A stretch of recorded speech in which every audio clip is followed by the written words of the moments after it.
نبی کریم صلی اللہ علیہ وسلم فرماتے ہیں کہ ایک صحابی حضور کی بارگاہ میں آیا، عرض کی یا رسول اللہ صلی اللہ علیہ وسلم پریشان رہتا ہوں اپنی آخرت کے لیے، اور یہ بھی بڑا اللہ کا فضل ہے کہ کوئی آخرت کے لیے پریشان۔ حضور میں اپنی آخرت کے لیے بڑی پریشانی میں رہتا ہوں، کوئی ایسی بات بتا دیں کہ رب مجھے نجات عطا کر۔ تو نبی پاک صلی اللہ تعالی علیہ وسلم نے ایک ہی بات ارشاد فرمائی، فرمایا تم اپنے رب کے ساتھ بددیانتی نہ کرنا، اللہ تجھے نجات عطا کر دے گا۔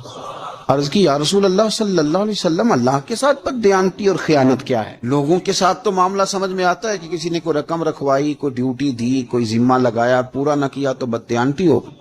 اللہ کے ساتھ بددیانتی کا معنی کیا ہے؟ تو نبی پاک صلی اللہ علیہ وسلم فرمانے لگے وہ کام جو تمہیں خالص اپنے رب کی رضا کے لیے کرنے چاہیے تھے، ان کاموں میں اگر تم نے نیت کر لی نا کہ لوگ بھی دیکھ لیں، غیر کا بھی تم نے ارادہ کر لیا، حکم دیا تھا اللہ رسول نے، کرنے تھے اللہ رسول کے لیے،